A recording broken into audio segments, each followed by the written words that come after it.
Bonjour Marc, merci de nous accorder cette interview pour Ciné Comédia. Bonjour.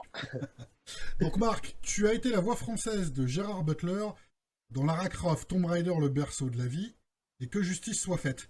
La voix de James Nebbit dans la trilogie Le Hobbit, celui-là je n'aime pas à prononcer, Kiefer Sutherland dans Les Derniers Jours de Frankie Lamouche, Shanghai le camp des survivants, et le fameux Gauguin. Avec La Gauguin, voix de super Damien film. Bachir dans Machete Kills et Alien Covenant. Yes. La voix de Joss Brolin ou Brolin, je sais jamais, Brolin, ouais, Brolin. dans No Country for All Men et True Grift, ici je vais chez toi. Yes. La voix de Adèle Akhtar, je pense que c'est comme ça, dans Enola Holmes, très très bon, et Murder Mystery. Quel est Yes. le type de personnage que tu préfères doubler le plus? Les gros balèzes comme Gérard Butler ou les plus raffinés comme Kiefer Sutherland? Clairement, pas les gros balèzes. D'ailleurs, si tu veux, j'ai une capacité d'adaptation. Je Oui, suis acteur, oui. mais il y a des comédiens qui correspondent plus à ta sensibilité. Moi, par exemple, j'ai doublé Don Cheadle au début, Mhm, plein de fois, mhm. je l'ai perdu parce que d'un coup est arrivée cette politique que je supporte pas, et ça va dans tous les sens de dire on met un acteur noir sur un acteur noir ou on met machin. Moi, j'estime qu'on n'a pas, c'est de la ségrégation, on ne doit pas, quelle que soit la couleur, quelle que soit la taille de la personne, quel que soit son âge, quel que soit, on s'en fout. Est-ce que l'intériorité correspond? Parce que c'est le seul terrain de jeu, le doublage, où on peut justement, une personne plus âgée peut faire une personne beaucoup plus jeune, ça dépend de la voix que tu as et ça dépend de ce que tu dégages. Donc, par exemple, quand j'ai perdu Don Cheadle, j'étais très triste. Et à cette époque, c'est Julien Kramer qui m'avait mis sur le Lara Croft. Mhm. Mais quand je suis arrivé dessus, j'ai dit, mais t'es fou, quoi. Je fais, c'est pas pour moi, c'est pour toi, ça. C'est une espèce de mec comme ça, une grosse voix. J'ai dit, moi, du coup, je vais devoir. Et comme dans ce métier, si tu veux, je le fais avec passion et j'y mets toute mon envie, ma sincérité à partir du moment où je suis choisi. Et j'essaie de m'adapter à la vision d'un directeur artistique. Donc, Butler, je me suis adapté et j'ai essayé de faire du mieux que je pouvais. Mais j'ai toujours dit, par exemple, que j'étais certainement pas le mieux pour doubler Butler. Il fallait quelqu'un avec une voix, une espèce de Jacomi, quoi, dans l'esprit, plutôt quelqu'un dans ces eaux-là, quoi, tu vois, avec. Et même Boris, que je trouve qui est bien dessus, mais pour moi, ça manque encore un. Boris, on est kiff-kiff avec dessus. Boris, il a fait un peu une OPA dessus, sur Butler à un moment donné, parce qu'il est allé voir des DA avec qui moi, j'avais pas envie de travailler. Puis lui, il l'avait doublé une fois, et moi, je l'avais doublé plein de fois. Puis il est allé faire, ah, je l'ai fait. Puis du coup, petit à petit, il a grignoté. Mais si tu veux, ça, c'est non pas le type d'acteur. Sutherland, oui, j'ai pris un pied monstrueux, mais pour la petite anecdote, tu vois, quand j'ai fait Mirrors, Oui. le film d'Aja que je devais faire et en adaptation, direction, et Alex voulait que je fasse Sutherland, c'est moi qui le faisais à ce moment-là. Et je lui ai dit non, je lui ai dit je veux bien prendre la direction et l'adaptation. Je lui ai dit mais et Patrick ne l'avait pas encore doublé. Enfin, il commençait à faire 24. Et j'avais dit à l'époque, c'était la Fox, j'avais dit écoutez, moi j'aimerais qu'on fasse un casting parce que je voudrais réhabiliter Jacomi dessus. Parce que Jacomi, c'est lui qui le faisait avant et il était vachement bien. Et là, j'ai des scènes, par exemple, dans Mirrors où il y a un moment donné, il s'engueule avec sa femme, ils ont une dispute, tu vois, pendant 3 boucles entières, et le D'accord. gamin est dans la baignoire, il ne doit pas écouter. Et je voulais quelqu'un capable de tenir une scène de dispute comme dans la vraie vie.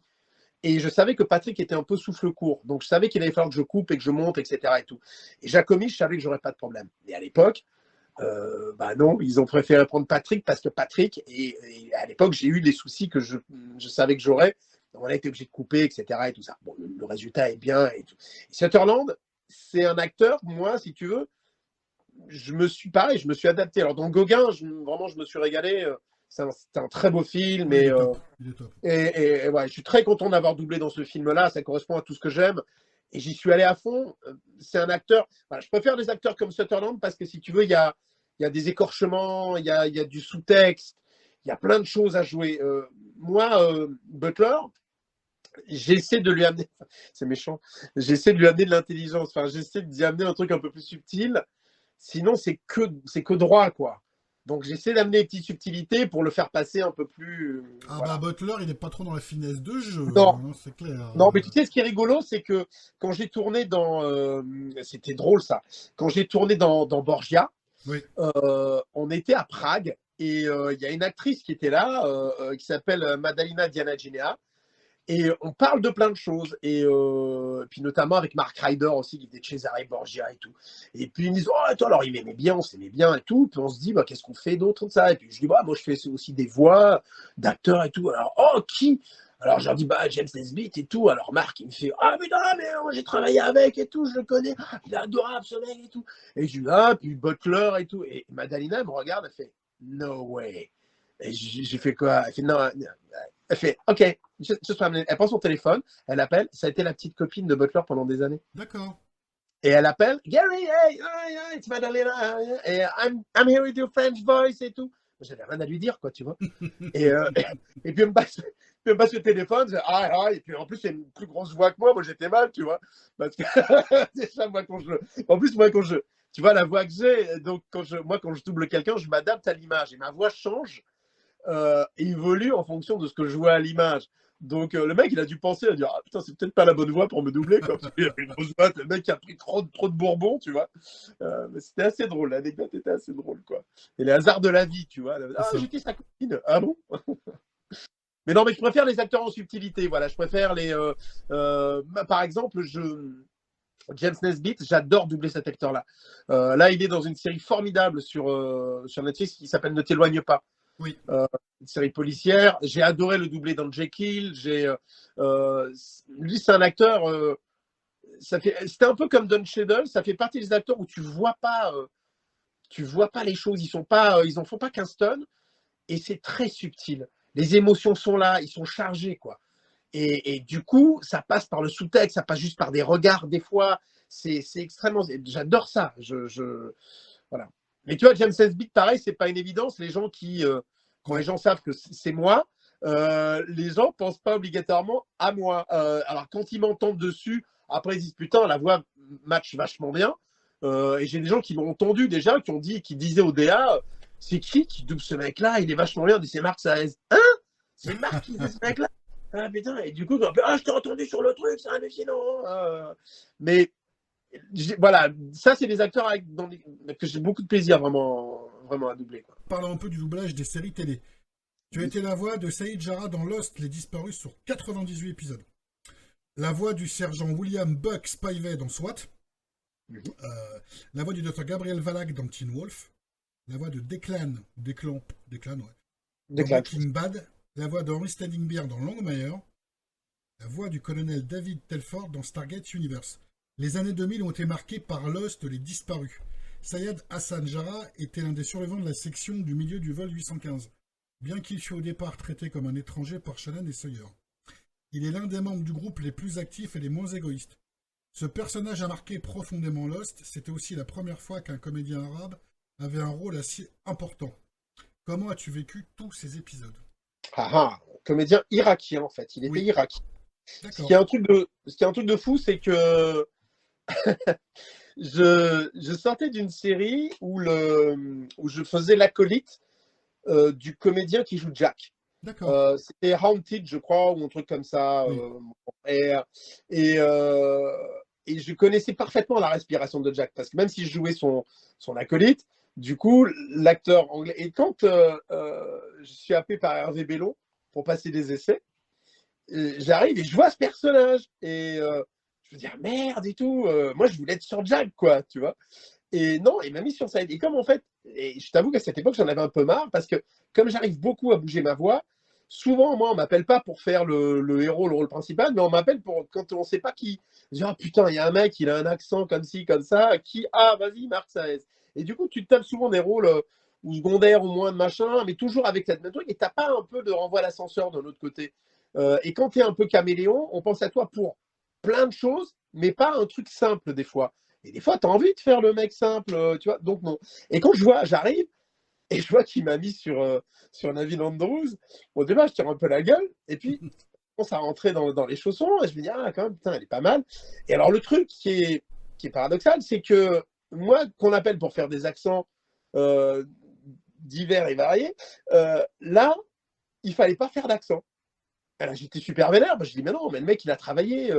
En plus, le mec, lui, il est anglais, d'origine indienne.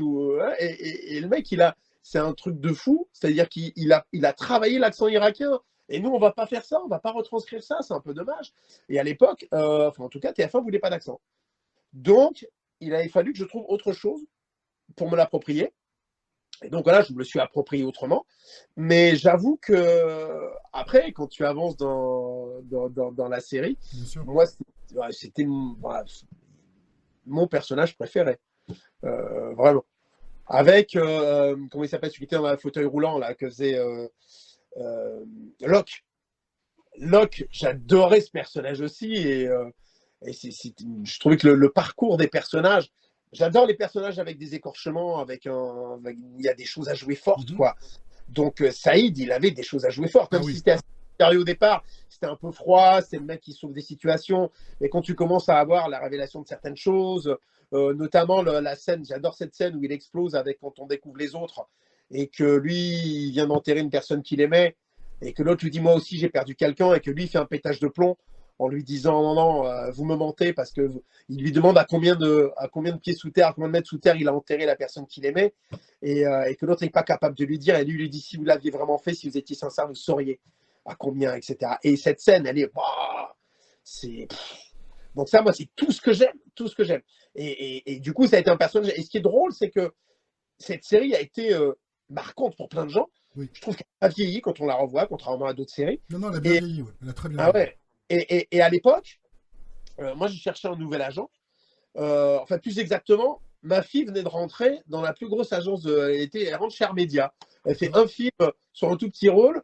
Voilà, comme tu sais, les enfants, ils se les arrachent dès le début dès que tu as les enfants bien. Voilà, et je rentre dans cette agence. Enfin, j'accompagne ma fille à cette agence. Et puis un jour, je discute avec son agent comme ça. Et elle me dit, mais toi, Marc, sinon, donc t'es comédien, tu fais quoi? Et je lui dis, bon, j'ai tourné dans ça, ça, ça. Hein. J'ai eu Grand Pardon 2, des trucs à Carcadie, des machins. Hein, et puis, je fais beaucoup de voix, de doublage. Elle me dit, ah bon, mais quoi? Je dis, bah, par exemple, là, en ce moment, je double Saïd dans Lost. Et là, la fille, elle devient hystérique. C'est ça qu'elle me dit, oh, c'est pas vrai, mon Dieu, c'est toi, c'est machin. Et je lui dis, bah non, c'est pas moi, il s'appelle David Andrews, quoi, celui que t'aimes bien. Non, mais ta voix, mais c'est pour ça, ça me disait quelque chose. Et c'est là que j'ai pris conscience aussi de l'impact que pouvait Oui. avoir une voix sur les gens, parce que les gens qui ne regardent pas la VO, bah, associe ta voix du coup avec le personnage, et du coup bah, ils revoient le personnage, tu es le personnage pour eux, quoi. C'est ça qui est fou. Et puis là, c'était tellement un gros carton aussi à l'époque. Ah, mais grave. Et du coup cet agent me propose d'entrer dans l'agence, quoi. Moi, ça faisait des années que j'avais envoyé mes CV à Cinéar, et tu vois, personne me regardait la gueule, et là même parce que je suis la voix de Saïd dans Lost, tu veux pas rentrer chez Cinéar? Bah ouais, si tu veux, allons-y. Comme quoi. C'était drôle. Ouais, C'était mais très c'était un drôle. pied. Enfin, David Andrews, du coup, je l'ai pas mal suivi derrière. Je vais le suivre encore dans une série qui arrive là. Et ouais, c'est un acteur que j'aime bien doubler aussi parce que c'est en sensibilité. C'est assez fin ce qu'il fait, donc j'aime bien. Ah oui, c'est un très bon acteur, hein. Franchement. Mm. Dans SWAT, tu as été la voix de Buck, officier en quête de Ouais. promotion, parce que en parlant de rôle d'écorché, lui, c'est pas Ah, rien. Alors lui, c'est fou. Il s'appelle normalement Justin Louis. Pendant Oui, des années, il s'appelait Justin Louis. Il est canadien, oui. mais je pense qu'il a des origines espagnoles ou mexicaines. Je ne sais pas parce qu'il a changé de nom. Il s'appelait Luis Ferreira après. Il a repris un autre nom. Et, alors lui, c'est marrant parce que un jour, je suis appelé pour le doubler. C'était sur une série qui s'appelait Durham County. Mhm. Et écoute, c'est la première fois où Véronique, quand j'étais rentré à la maison, elle avait halluciné. C'est-à-dire que souvent, tu es content, on te dit tu vas être le rôle principal d'une série. Ok. Sauf que ce truc-là, le mec était tellement dégueulasse, c'était tellement une ordure, le mec, dans Durham County, et il le jouait tellement bien, Luis Ferreira, puis c'était complètement viscéral. Il y avait des choses, mais très dures à jouer. Et c'est la première fois, vraiment, comme le mec, c'est un serial killer, enfin, c'est un copycat, mais il devient complètement taré, mec. Euh, et je rentre chez moi et je lui dis, je crois que je vais lui dire que je veux pas la faire, la série.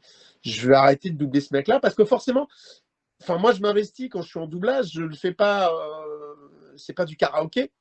Donc, tu as des émotions qui Oui, sont, que tu as envie de faire passer par toi. Et là, moi, j'avais pas envie, quoi. Mais c'était un truc très, très dur. Et c'est une super série, Durham County. Hein. Et oui, le oui. mec, Ouais, très bien. il est redoutable, quoi. Et depuis, je l'ai suivi, et puis j'ai beaucoup de plaisir à le suivre parce que c'est pareil, ça fait partie des acteurs, un peu comme Jeff Nesbitt. On a l'impression qu'ils en font pas beaucoup.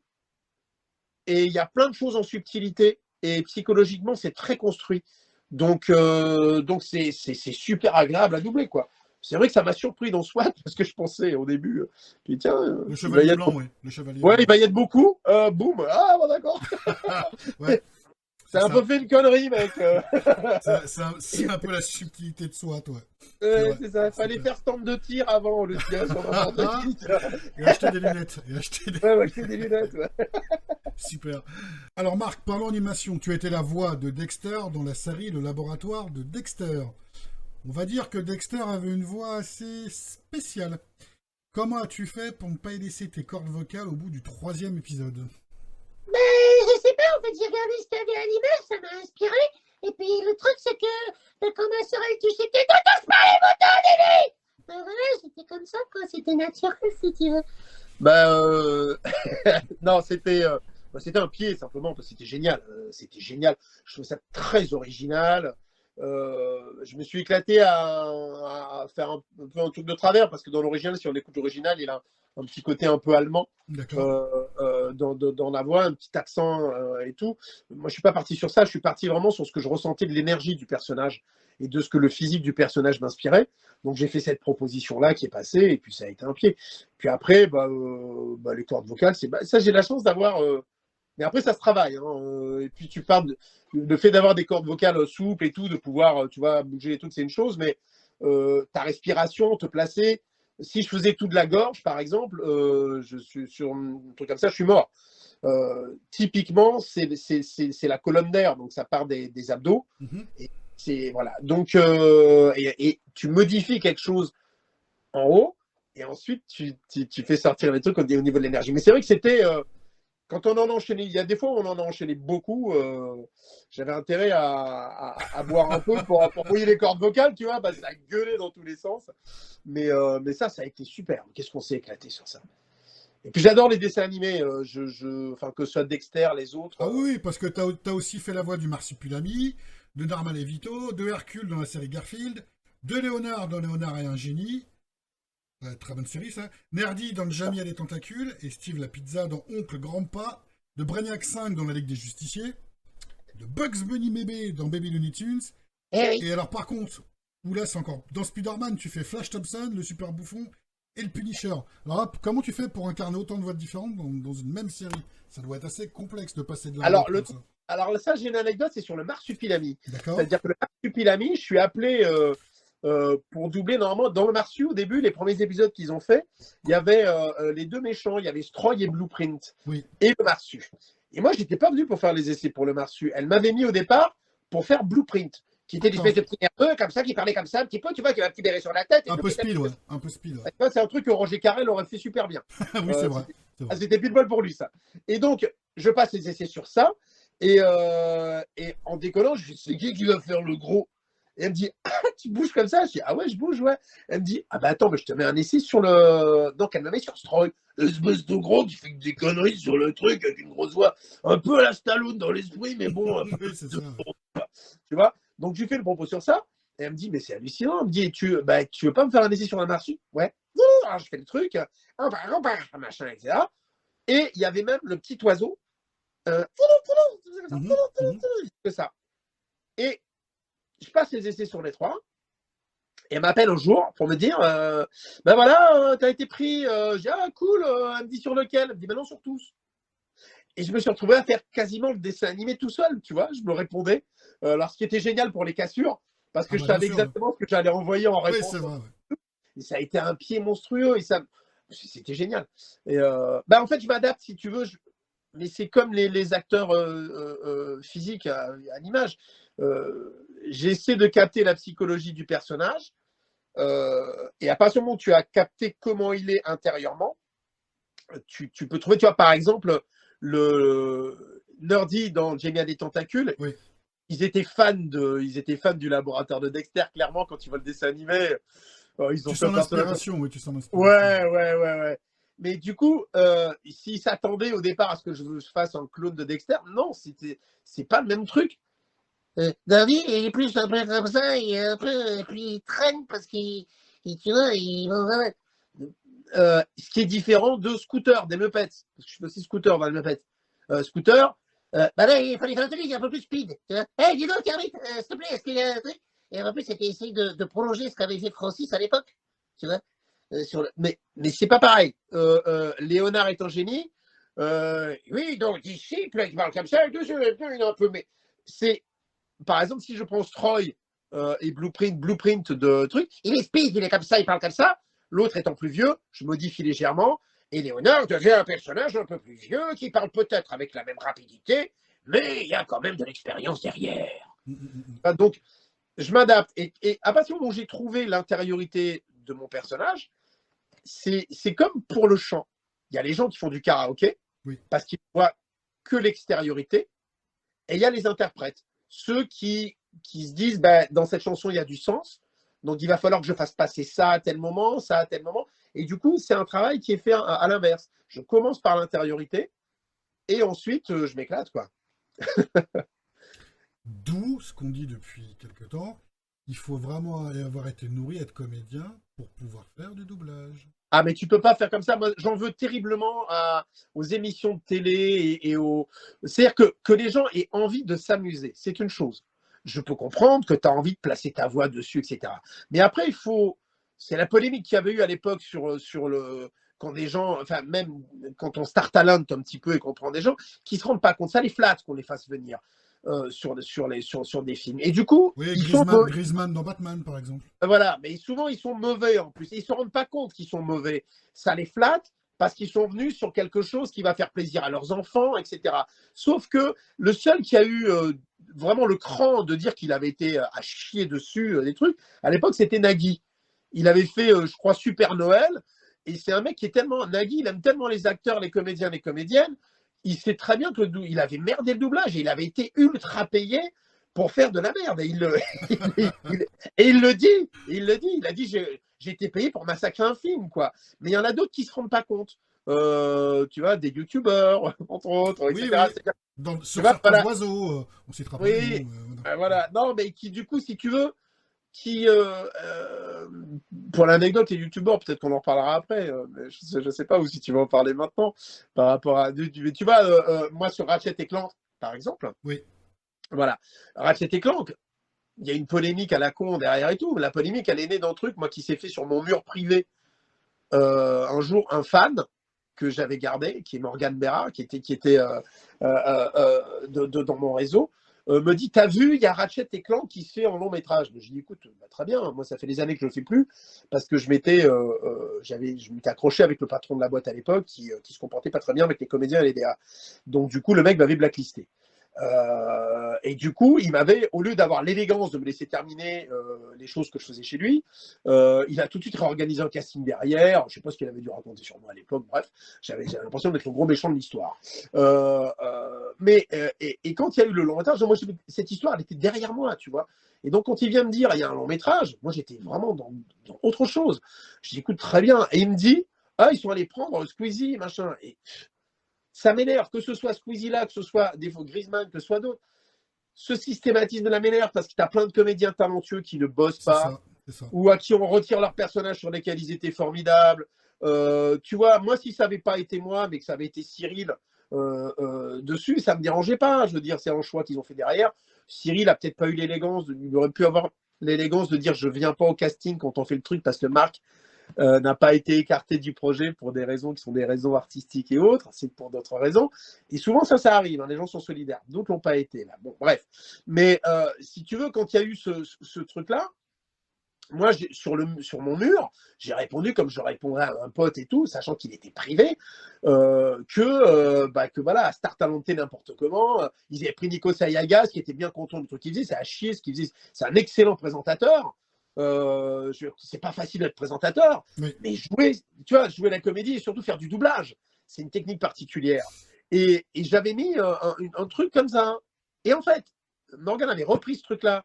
Il a fait une capture d'écran qu'il a mis sur son mur à lui, qui était un mur public. Et est partie une polémique. Marc Saez, Clash Squeezie. Alors t'hallucines parce que moi qui essayais de faire venir des journaux comme Première à mon spectacle sur les cellules antiterroristes à nu, qui était tiré d'un film de Sidney Lumet, écrit par Tom Fontana, qui est quand même un truc où Fontana était sur Paris. J'arrive pas à déplacer les gens pour venir là, mais je me retrouve en pleine page de première. Marseille Splash Squeezie, tu dis, mais on est dans quel monde, les gars? Et avec tous les trollers imbéciles, ou les gens qui connaissent pas la réalité des choses, l'envers de l'histoire, et où tu deviens le cœur de cible parce que c'est tellement facile. On a dit ça, bah, c'est comme ça. Et par exemple, Squeezie n'a jamais donné de droit de réponse. C'est-à-dire que lui aussi m'a clashé par truc interposé, mais il a jamais, tu vois, on s'est jamais rencontrés. J'aurais bien aimé qu'on se rencontre, mais il l'a pas fait parce que ils ont dit que des mensonges sur ce truc-là. Lui avait dit qu'il avait été pris par hasard sur le truc. Il n'a pas été pris par hasard. Ils ont casté tous les youtubeurs de la place de Paris sur ce rôle-là. Norman avait refusé parce qu'il a dit non, mais moi c'est pas mon truc, il y a des acteurs, etc. Voilà, et lui a accepté. Donc, moi je voulais remettre les choses, tu vois, dans le bon ordre. Voilà. Mais après, les trucs te dépassent. Puis avec Internet maintenant, ça devient. Ça va vite, hein. Ça va très très vite. Oh, enfin bon. Mais le tout, c'est de faire, voilà, quand tu sais qui tu es, quand tu sais pourquoi tu fais les choses et quand tu le fais, voilà, c'est juste décevant de voir après des gens qui disent n'importe quoi, tu vois, et de devoir ramer contre ces trucs-là. Mais bon. Alors Marc, tu as été la voix si reconnaissable de Ratchet, dont on parlait tout à l'heure, dans les jeux du même nom, mais aussi Peter Parker dans les premiers jeux Spider-Man et Norman Osborn. Est-ce que le doublage de jeux vidéo est un exercice aussi exigeant que le doublage des films et des séries? Alors, c'est différent.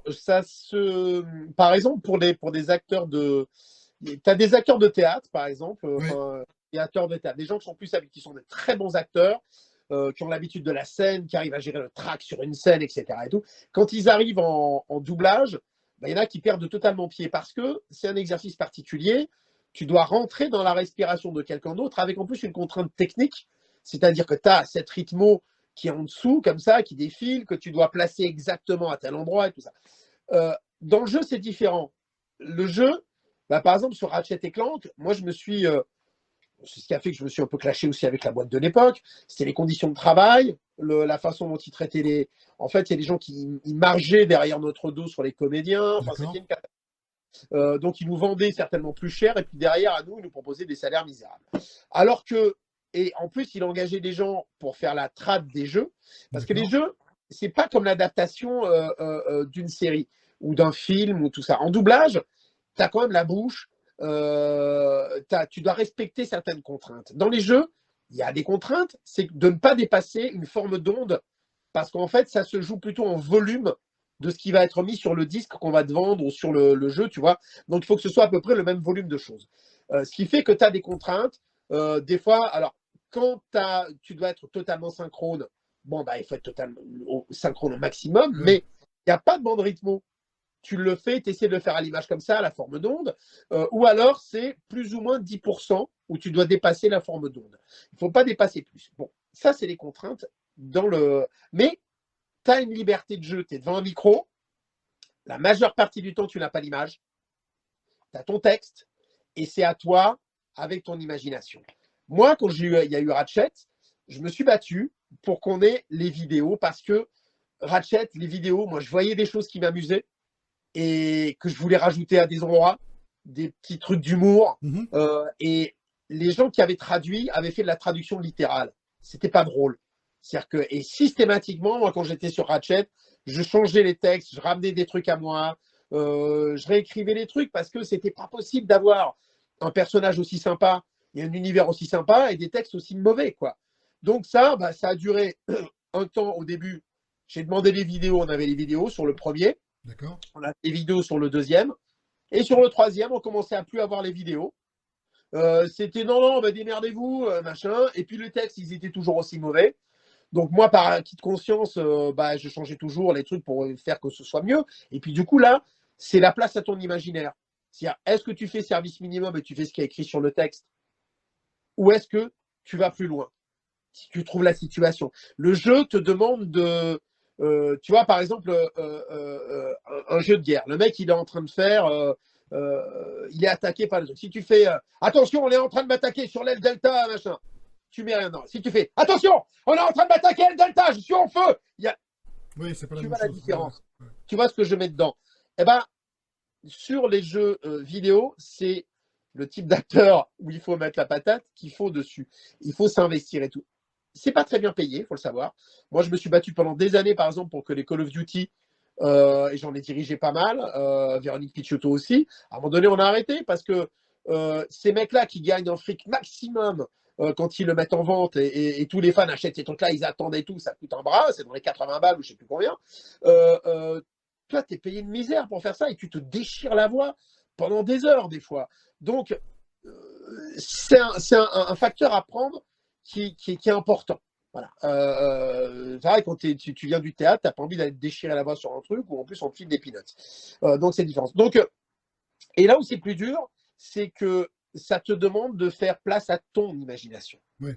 Les acteurs qui n'ont pas ce sens de recréer autour d'eux un espace, moi, quand je les dirige, c'est ce que je leur dis souvent, je fais, mais non, mais ton écran, alors que ce soit en doublage ou en jeu, tu projettes pas ta voix dans quelque chose. Tu dois être devant ton micro. Tu es le personnage à cet endroit-là. La neige, si elle tombe, il faut que tu aies la sensation qu'elle tombe sur toi. Et si tu ne ressens pas toi-même les émotions, tu n'arriveras pas à les faire ressentir dans le micro et les partager aux autres. Tu vois. Donc le jeu, c'est autre chose. C'est plus difficile. Je te dis, mais c'est plus contraignant. C'est voilà. Et puis bon, tu as aussi ces inégalités des fois et ces imbécilités de demande de clients par rapport aux voix officielles ou pas, où on te fait faire des trucs avec des voice like ou pas, donc ce qui m'insupporte parce que voilà, quand Disney est capable, par exemple, a été capable de très bien payer certains jeux qui n'étaient même pas des jeux super connus et de prendre les vraies voix, voilà, on n'est pas payé au lignage, tu es payé voilà, le paradoxe, c'est que tu es payé au temps passé, aux sessions à la demi-heure, à l'heure, à la demi-journée, etc. Ce qui fait que, par exemple, si tu es extrêmement habile et que tu travailles plus, ce qui a été le cas, moi, des fois, de camarades, de moi-même ou quoi, où tu termines plus tôt, la personne dit « Oh, ben, je vais t'enlever des trucs. » Et tu dis « Ben non, j'ai pas fait de pause. » Tu vois, donc, tu es un peu taillable et corvéable à merci. Et dans le jeu, ça dure un temps. C'est-à-dire que moi, par exemple, j'ai arrêté d'en faire. J'adore en faire, mais j'en fais de moins en moins parce que selon les conditions, j'ai plus envie. Moi, très honnêtement, par exemple, je faisais, tu vois, les Dempsey. J'aimais bien faire Dempsey dans les Call of Duty Zombies et tout. Bon, et ben, un jour, j'ai arrêté de le faire parce que le client, simplement, ils étaient à 100 balles. Pour le coup, c'était une histoire de fric, hein, mais pas très élevé, tu vois. C'était à 100 balles près, quoi. 100 balles, hein, on parle pas de milliers d'euros. Hein. Bien sûr. Pourquoi? Parce que la personne, dans le planning, ils te disent demi-journée ou journée, mais la personne, au lieu de te faire venir 9h30, machin, 9h30, 13h30, qui sont les horaires normalement, elle te dit, alors ce sera 9h30, 15h30, et puis il te paye comme une demi-journée. Tu dis, écoutez les gars, déjà, j'ai pas demandé de forfait. Ça fait des années que je le fais, je pourrais demander un forfait. Je joue le jeu, etc. et tout. Si vous me faites 15h30, moi, ma journée, elle est bousillée, je prendrai rien d'autre derrière. Ça veut dire que je reste sur la pause de déjeuner là, etc. et tout. Non. Et ça s'est joué, je peux dire, j'avais demandé 700 balles sur le truc, qui est.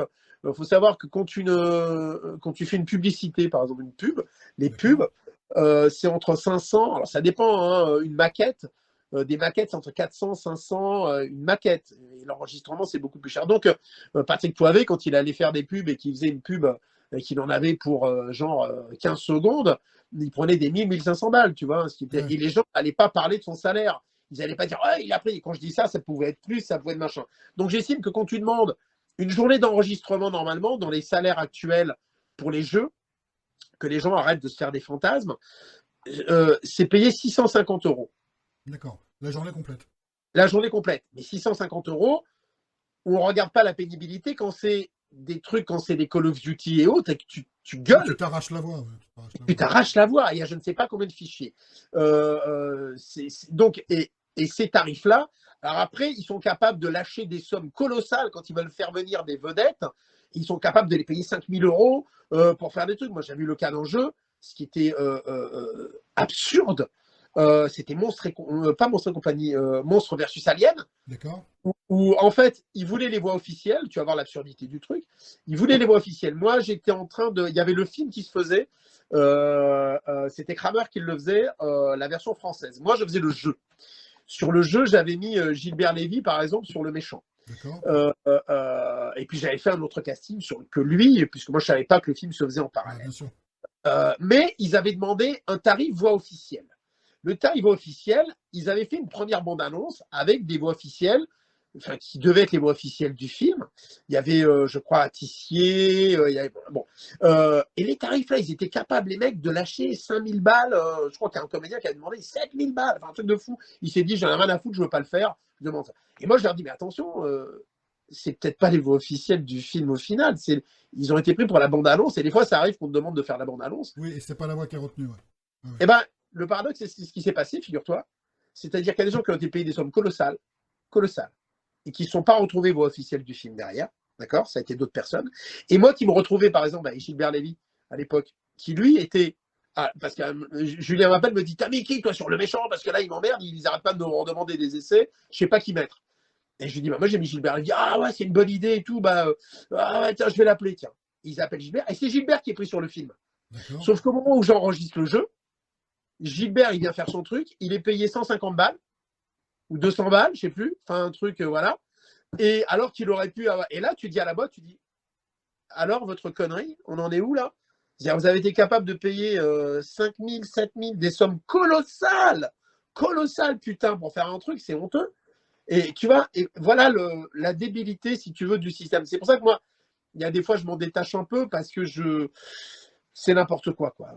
Voilà. C'est un peu n'importe quoi. Et alors, bien sûr, ces salaires-là, à hauteur de gens, moi je suis assez sensible à, je sais d'où je viens, hein. Moi je suis un gamin qui vient des cités, des quartiers nord de Marseille. Je suis parti, j'aurais pu être animateur radio à l'époque, j'aurais gagné 27 000 francs par mois, j'avais la sécurité. Tu vois, j'aurais été animateur longues ondes à Radio Monte-Carlo, et j'ai refusé parce que je ne pouvais pas faire des castings et d'autres choses. J'aurais dû être que animateur radio. Et moi, j'avais 20 piges. Et j'ai dit, bah non, mais moi, je veux écrire, je veux jouer. Et je suis monté à Paris avec 5000 francs, donc l'équivalent de moins de 1000 euros en poche, en me disant, je préfère partir de zéro et essayer de faire des choses. Donc, la valeur de l'argent, je la connais. Je sais que ça peut être démesuré quand tu files 7000 balles à quelqu'un sur un jeu, tu vois, c'est de la folie. Mais à côté, le payer 150 balles ou 200 balles pour un truc et le faire machin, non plus. Donc voilà. Et c'est ces paradoxes qui font que moi, des fois, ça m'énerve un petit peu, ce monde du jeu, ou ce monde du star talentage, tu vois. Ouais. Parce qu'on est capable de toi, qui est un comédien ou une comédienne efficace, qui depuis des années fait des trucs et tout. Tu vois, quand je faisais Dexter, par exemple, le laboratoire de Dexter, le gars de la Warner États-Unis m'a toujours demandé, parce qu'un jour, j'avais refusé de faire une pub. Parce que la pub était, pour le coup, on filait rien. Je ne savais pas que c'était une pub pour le net. Quand on m'a dit que c'est une pub pour le net, je dis ok, je la fais. C'était pour empêcher que les enfants ils aient sur des sites machin avec la voix de Dexter. Bon. Mais en parlant avec le mec de la Warner, il me dit en tout cas, je voulais te dire Marc, j'adore ce que tu as fait dessus, vraiment. Et en plus, dis donc, t'es drôlement sympa, t'es le seul qui nous a jamais demandé de forfait. Et je dis mais pourquoi je vais vous demander un forfait? Je m'éclate. Je me régale sur ce dessin animé. Je gagne très bien ma vie avec. Ça me va. Ce que je gagne là me va. Je ne vais pas demander plus. Tu vois. Donc, voilà. Mais après, c'est un juste équilibre. Voilà. Et je te dis, quand je vois qu'on est capable de faire payer à des fans des jeux presque 100 balles sur un truc, mais que dans la chaîne derrière, les gens qui sont les créatifs, etc., sont considérés comme de la merde et qui sont pas payés à la hauteur de ce qu'ils donnent, non, pas d'accord. Pas d'accord. Alors, Marc, nous allons aborder maintenant la direction artistique, parce que tu as été directeur artistique, alors déjà sur le récent Squid Game, bravo, mais aussi sur le Cage, Brigada Costa del Sol, ainsi que sur de nombreux films, des séries d'animation comme les derniers Batman, mais tu as aussi fait les adaptations de toutes les séries Marvel sur Netflix, Black Lightning également, Squid Game, donc on récapitule Squid Game, tu as adapté, dirigé, casté. Oui. Alors, tu peux nous expliquer la complexité de l'adaptation, notamment sur une série comme Squid Game, et comment ne pas froisser les fans sur des séries comme Luke Cage ou Iron Fist? Justement, c'est extrêmement complexe parce que tu dépends de plein de choses. Bien sûr. Squid Game, alors on va prendre la chose, le plus récent. Ouais. Game, ça a été un bonheur du début à la fin parce que j'ai eu carte blanche de faire ce que je voulais au niveau de mon casting. On m'a juste demandé de passer les essais sur les deux rôles principaux. Les deux garçons. qui étaient les deux potes. Et les autres, ils m'ont laissé libre. Donc, j'ai pu faire ce que je voulais.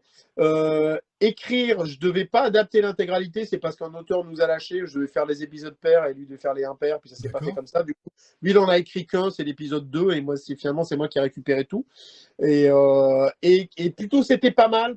Parce qu'en fait, si tu veux, par exemple, moi, je trouve que c'est intéressant qu'un directeur artistique, enfin, quand tu peux le faire, si tu as un directeur artistique qui est directeur artistique et auteur, je trouve que c'est bien. Quitte à prendre, même moi, je préfère par exemple prendre moins de travail, mais prendre des films ou des séries qui correspondent à mon univers. D'accord.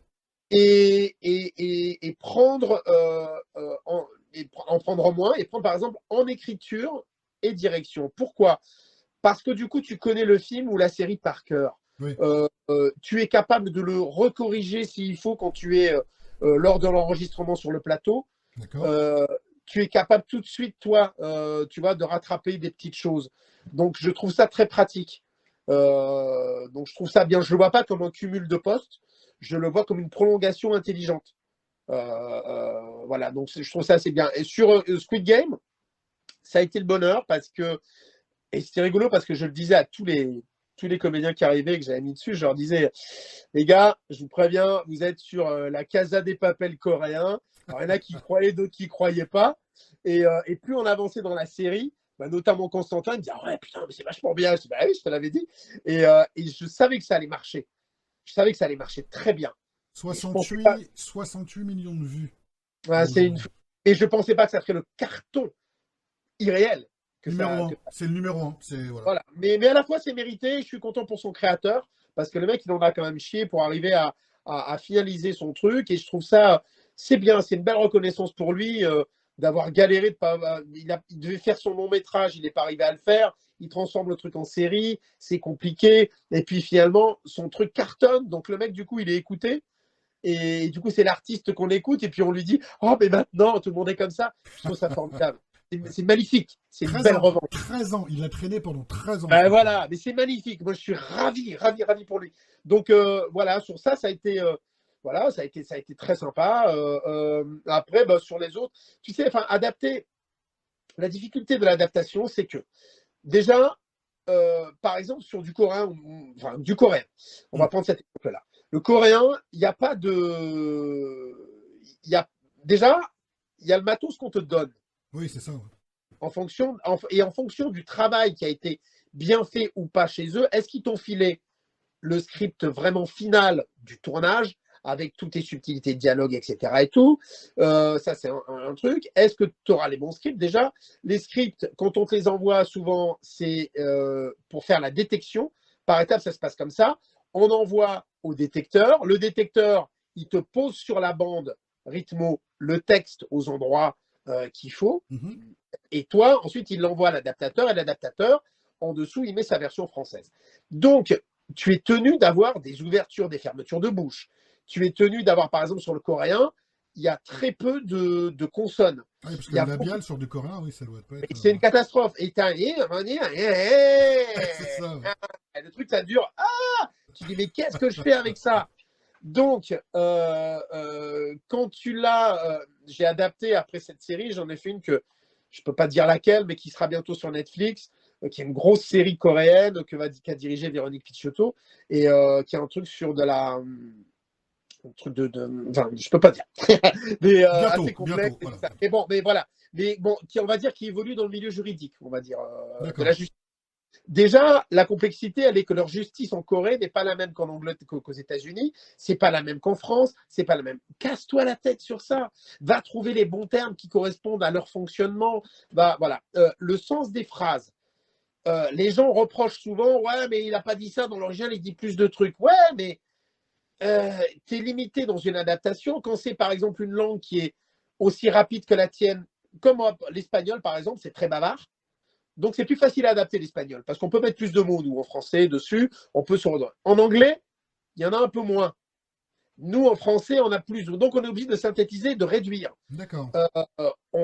Les sous-titres, des fois, se font défoncer, mais les sous-titres, tu es obligé de faire encore plus réduit parce que l'œil humain, par rapport au cerveau, ne peut pas mémoriser un certain nombre de trucs écrits. Donc, ils sont obligés d'enlever une partie du sens. Ce qui est intéressant aussi parce que les gens qui sont, du coup...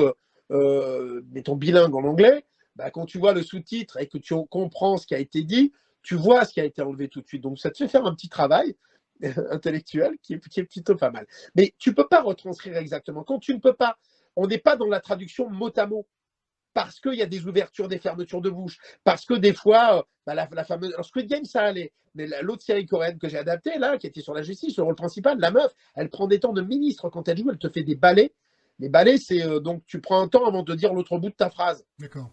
Et tu as envie de dire, tu vois, par exemple, de te dire je vous condamne à la peine maximale, à faire je vous condamne à la peine maximale. Ah, la Et là, vache. tu as perdu la moitié de le truc. Et toi, quand tu es en train d'adapter, tu dis, mais elle est folle ou quoi?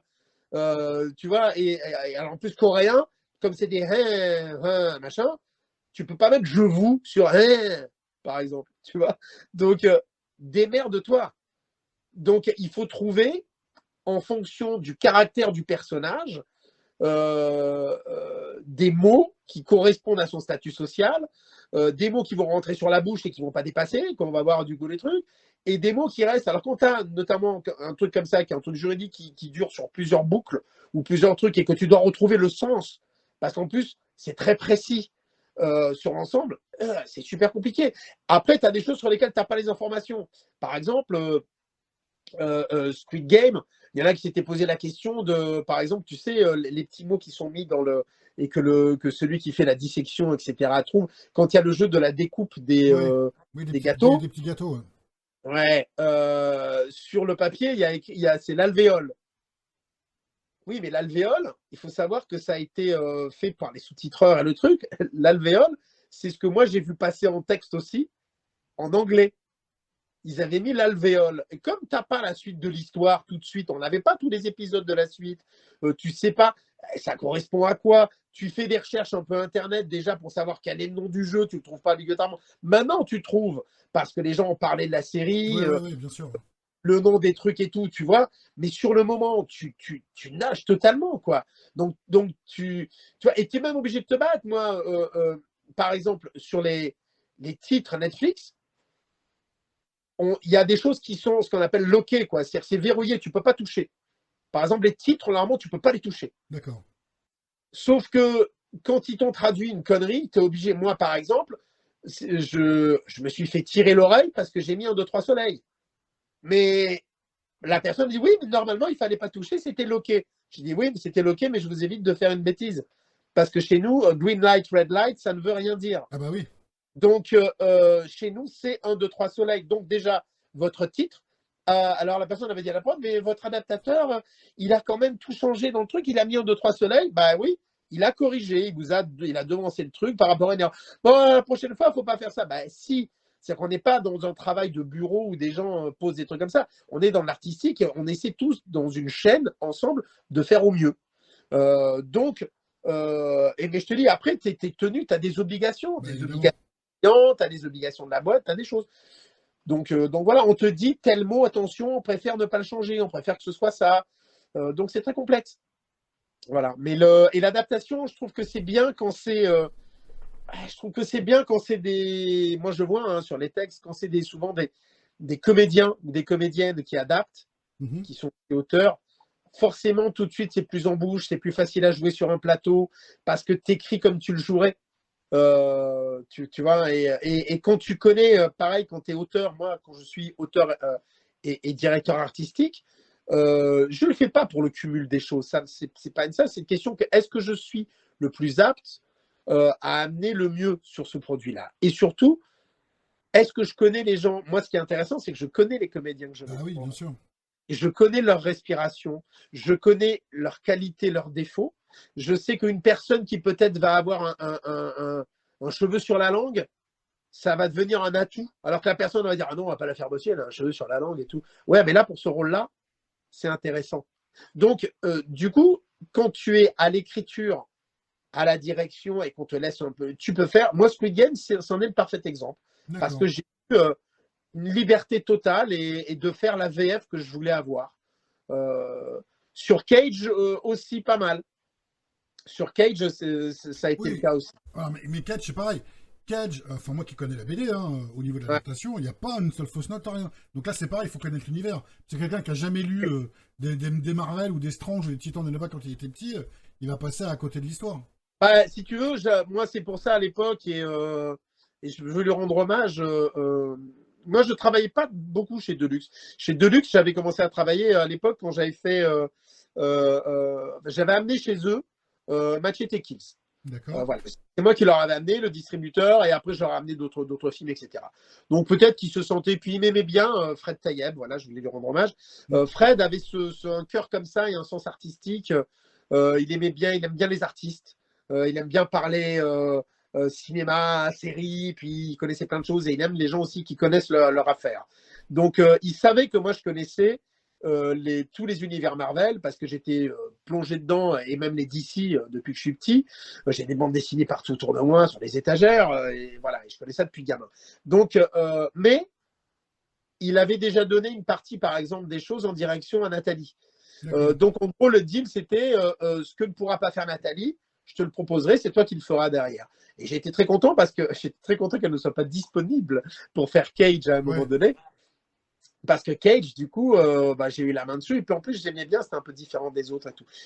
J'ai regretté de ne pas avoir eu Daredevil, mais je trouvais que la version française était très bien faite et franchement, c'était top. Pour moi, c'est une de Daredevil, c'est une qui respecte plus le comics tel qu'on le connaît. Voilà. Cage aussi, ils n'ont pas pris trop de. Cage aussi, j'ai adoré. Alors, Cage, je peux te dire qu'on n'avait pas le droit de donner des infos, mais j'avais tous les techniciens qui, d'un coup, ouvraient la porte. Et il me disait, s'il te plaît, je peux chasamer le titre là, s'il te plaît. Parce que tous les titres, au bout de temps, la bande-son était monstrueuse. Laisse tomber, c'était une dinguerie. Et j'ai adoré, moi, Cage, j'ai adoré parce que c'était un peu différent. C'était pas que du super-héros qui a des pouvoirs et tout. Je trouve que ces pouvoirs, un peu comme Daredevil, ils sont presque crédibles. Oui. C'est pas un mec qui est invincible. Moi, j'aime bien les super-héros pas invincibles. Enfin. Tu vois, avec une fêlure. Ouais. Oui, une fêlure. Daredevil, c'est sympa quand il s'en prend plein sa gueule, quand il descend tous les étages et qu'il se bat contre tout le monde, et qu'il est défoncé derrière, qu'il est au bord de mourir, quoi. Parce que du coup, tu es avec lui. Cage, c'est pareil, il peut se faire avoir par plein de trucs. Tu le mets au fond de l'eau, il est fini, quoi. Donc mais Cage aussi, il y avait tout ce qu'il y avait autour. Par rapport à la ségrégation, par rapport à plein de trucs, moi tout ça m'intéressait. Donc et les acteurs, la nana flic, elle était extraordinaire. Ah, elle était super. Le personnage que faisait Maïk, cette actrice, mais elle est phénoménale. D'une froideur et d'une noirceur. Mais... Ah, mais phénoménale. Et Maïk, j'étais content de la elle a dû s'éclater là. Tu vois. Elle s'est éclatée. Elle était. Mais j'ai eu de la peine que ça s'arrête parce que je trouvais que là où ça s'arrêtait, c'était hyper intéressant. Ça va peut-être revenir. Ah, j'espère, parce que franchement, je trouvais ça excellent. Là où ils sont arrêtés, en plus, il y avait de quoi développer. Ah là oui. Là oui. Tu vois, aussi bien dans le Cage que Daredevil. Là, Daredevil, quand il s'arrête aussi avec le tireur là, qui commence à rouvrir ses yeux et tout, tu dis. Oui. Voilà. Non, puis tu avais tout l'univers de Misty Knight qui n'a pas été développé. Non, puis tel que ça finit, c'était top. Enfin, problème de droit. Oui, c'est parce qu'en fait, ils voulaient pas avoir de concurrence, c'était chez Netflix. Donc, ils veulent récupérer tous leurs trucs chez eux. Ce qui peut être. C'est revenu, là. Là, c'est revenu. Bizarrement, c'est revenu. Ça avait disparu du catalogue Netflix et c'est revenu. Ils ont fait... Oui, c'est revenu. C'est revenu. Ils les ont fait ressortir. Alors, on va pas spoiler. On ne peut pas. Donc là, il y a Spider-Man No Way Home qui est en salle. Et bizarrement, ils ont ressorti toutes les séries Marvel sont revenues sur Netflix. Bah, tiens. Voilà. Alors les gars, regardez Cage en VF. Ça déchire. Non, ça c'est une des VF où je suis super content aussi. Bon, non, Cage, franchement, c'était une très belle VF. Et après, il y a Black Lightning, on retrouve un petit peu... un peu plus soft quand même, parce que bon, voilà. Mais... Alors tu sais qu'en fait, tu connais l'historique de ça, c'est qu'en fait, le créateur à l'époque qui avait fait, je crois que c'est le même créateur, qui avait fait, et qu'en fait, DC a dit, on voudrait avoir un Cage de DC. C'est ça. Et il leur a fait un truc, mais je trouvais que c'était du sous. Je trouve que scénaristiquement, c'était moins bien foutu. Moi, je trouve que ils l'ont un peu édulcoré, quoi. Oui, puis c'était. Moi, Cage, ce que j'aimais bien, c'est que. Alors, c'est ce qui n'a pas plu à plein de gens, hein, c'est que c'était moins le truc super-héros. C'est qu'on était dans un truc social aussi, sur les gens. Ah bah oui. Donc, c'était un peu. Tu vois, c'était un peu plus lent. C'était la communauté, c'était des choses comme ça. Ah, mais il y a des seconds rôles excellents. Il y avait le barbier, le coupeur de cheveux, il était extraordinaire. Mais oui. Et l'autre qui Voilà. jouait aux échecs Bah ouais, aussi. c'est ça. Il y a vraiment des seconds rôles. Toute la série est structurée de façon à ce que chaque personnage s'imbrique. Non, non, c'était top. Oui, C'était top. oui, mais du coup, alors forcément, c'est plus lent que les Daredevil. Les gens qui sont habitués au Marvel, le truc d'action, badaboum, badaboum. Voilà, alors que Black Lightning, je trouve qu'ils ont construit plus sur du badaboum, Ouais, ouais, badaboum. c'est ça. Tu vois, et puis les méchants, c'est un peu plus caricatural. Bah, c'est Alors CW, que, hein, donc voilà. bah ouais, bah voilà. Alors que je trouvais que enfin, tu vois, quand tu prends le Caïd, quoi, Kingpin, machin, il est Oh, dans les extraordinaire. Le mec, il est hyper humain et il est terrible. Il est terrible. Et puis et comme pareil dans Cage, la méchante, elle que Zemaïk, elle est géniale parce qu'il y a une dualité, il y a des écorchements aussi. C'est une saloperie finie. Ah, elle, je crois que là, ils ont mis le level très très haut quand même. Hein. Oh putain, mais c'est une saloperie finie, mais tu as des Là, moments de tu dis ah quand même elle en a chié, ok, tu comprends peut-être une attitude, tu vois. Euh, non, Non, non, mais mais c'était très, top. très, très Le bonne rapport série, avec sa fille, Luke Cage. le rapport avec sa fille était génial. Et c'est pareil, ce personnage de la fille, qui normalement est très présent dans l'univers de Cage, Oui, Nightshade, normalement, c'est la Night fin de la Shadow, Nightshade. ouais, c'est ça. Ouais, parce que normalement, la Nightshade, le produit, c'était normalement le nom, enfin, C'est ça, c'est ça, c'était le truc du personnage, c'est ça. normalement. Sur mais son personnage, normalement, il se développe vachement. Et là où ça s'arrêtait, c'était assez intéressant. Et le rapport mère-fille, putain, il y avait des scènes, mais terribles. Ah, Et coupe moi, au c'est ce couteau, que il y avait j'adore une dans cette série, ambiance. Il y avait une mais ambiance. grave.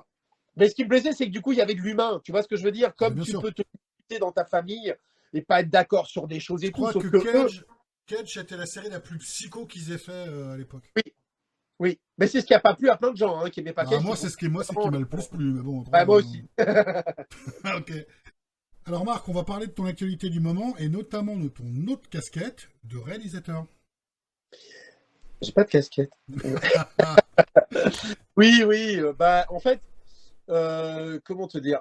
En fait, moi, j'ai jamais lâché tout ce qui était l'artistique avec des envies d'écrire depuis très longtemps, depuis même que je suis au lycée. D'accord. Depuis, voilà, c'est à la fois la lecture de certaines œuvres, l'envie de raconter mes propres histoires et tout Mhm. ça, qui m'ont sorti moi aussi de ma cité où j'étais, des quartiers nord et tout ça, qui ont fait qu'ensuite je me suis inscrit au conservatoire, etc.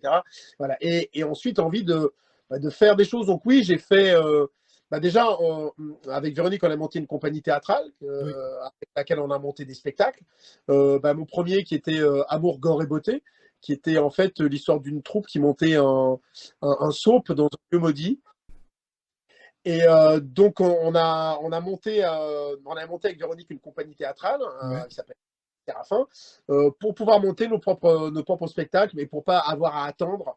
Donc par exemple, le doublage nous servait à ça, c'est que ce qu'on gagnait en doublage, on investissait dans la création. Donc on a monté, ça s'appelait mon premier spectacle, qui est disponible d'ailleurs. La pièce existe, ça s'appelle donc Amour, gore et beauté. D'accord. C'est publié à la librairie théâtrale et tout. C'est une troupe qui monte un soap, genre les Feux de l'amour, dans un lieu maudit. Et la malédiction du lieu va ressurgir sur les personnages du soap. Wow. Et ils se mettent à jouer tout à fait autre chose que ce qui est prévu.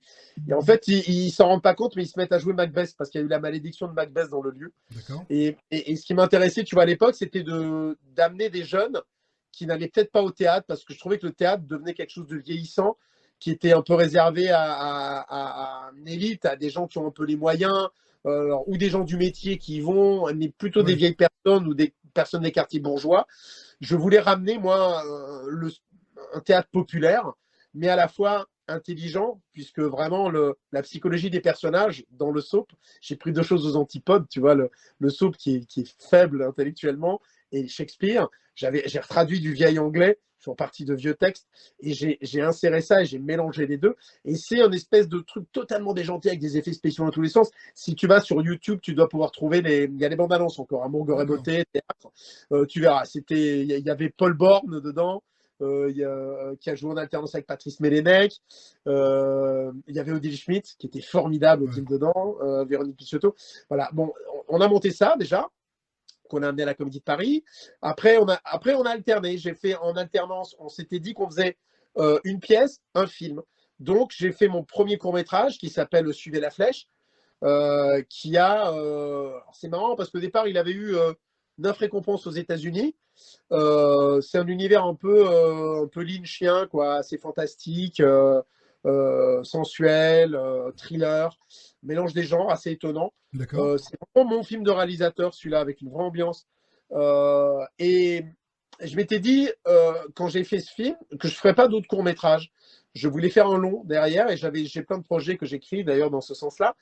Et entre-temps, on a monté une pièce, un spectacle, enfin on a monté 2 spectacles. Véronique avait monté Petit bonheur parmi les moins tristes, qui était une comédie à l'italienne, d'où sa mère. Et après, moi, j'ai monté À nu, qui était tiré d'un film de Sidney Lumet qui s'appelle Strip Search, qui est sur les cellules antiterroristes américaines. Et c'était 2 interrogatoires en parallèle. En Chine, un Chinois interroge une Américaine, et aux États-Unis, une femme de la CIA interroge un Arabe. Les méthodes vont changer, mais les dialogues sont les mêmes. Et dans le film, il y avait des scènes extérieures qui se passaient et tout. Mais moi, quand j'ai vu ce film, le paradoxe, c'est que j'ai doublé sur ce film l'acteur chinois. Et quand j'ai vu ce film, je me suis dit, putain, mais ça, c'est un truc pour le théâtre, ce serait absolument génial. Et si je ne gardais que l'interaction entre les 2 cellules comme ça, et avec le même texte, tu vois, et les méthodes qui changent. Et donc, comme quoi tout est possible dans la vie, et tu ne sais pas quand tu fais quelque chose où tu vas arriver. Mais c'est intéressant de prendre le chemin quand même et d'oser faire les choses. Bah oui. Moi, c'était quand même Sidney Lumet, c'était HBO qui avait les droits. Moi, tout Mark 16, machin, ils me connaissent pas, j'ai pas fait de trucs grandioses derrière, voilà, je suis un comédien comme beaucoup d'autres. Mais j'avais envie de monter ce truc-là. J'ai fait des croquis et je suis allé sur IMDb, j'ai fait des recherches qui étaient les agents des uns des autres. À l'époque, je remonte jusqu'à Sidney Lumet. Et la différence entre la France et les États-Unis, c'est que j'arrive à avoir Sidney Lumet au téléphone qui me dit « Marc, c'est une excellente idée, mais moi, je n'étais que réalisateur de ça. Celui qui a écrit et qui m'a mis en contact et qui est venu me chercher, c'est Tom Fontana. » qui est quand même le créateur de Oz, Homicide, Borgia, et qui, je vous donne ses coordonnées, appelez-le de ma part. Mais c'est en France, quand tu appelles, tu tombes sur une secrétaire, on te dit non, non, elle n'est pas là, vous êtes qui? Et tu as accès à personne. Là, tu as accès. Donc j'appelle Tom, qui me dit oui, c'est une excellente idée. Surtout que le film, en fait, comme ça parlait des prisons d'Abu Ghraib, et c'était en plein quand il y avait justement les cellules antiterroristes et qu'ils avaient, eux, torturé des gens dans ces cellules et qui disaient qu'aux États-Unis, il n'y avait pas de cellules antiterroristes. Donc, leur truc était d'une actualité terrible et il avait été interdit. C'est-à-dire qu'à HBO, le film, ils avaient signé un contrat, mais le gouvernement Bush a fait interdire le film. C'est-à-dire que le film, comme ils avaient signé contractuellement pour une diffusion, ils l'ont diffusé genre à 22h40, un truc comme ça, aux personnes. Et ensuite, ils n'avaient plus le droit de le diffuser sous cette forme-là. Donc, le fait de s'en emparer en pièce de théâtre, comme moi je voulais faire, c'était un moyen de faire revivre cette histoire. Et du coup, si tu veux, Tom me dit, c'est un truc de fou. Marc, je suis très honoré. C'était moi qui l'étais, tu vois. Il me dit, je vais vous mettre en contact avec Patricia Duncan, qui est la vice-présidente de HBO. Wow. Appelez-la de ma part. Donc, toi, t'es là. C'est un truc de dingue. Donc, tu as Patricia Duncan, tu lui expliques ce que tu veux faire. Elle me dit, mais Marc, alors moi je me disais, ça va me coûter mais un bras, tu vois. Et je leur dis, écoutez, alors j'avais du mal à le monter sur Paris au début, parce que comme c'était un truc sur la torture, sur les cellules antiterroristes et tout, tu te dis, tu vois. Sujet sensible. Oui, il y avait de la nudité sur scène à un moment donné parce qu'ils se font un peu malmener. L'acteur arabe El Midridi ou Véronique Pichotto, les deux se font pas mal secouer quand même et tout. C'est assez dur.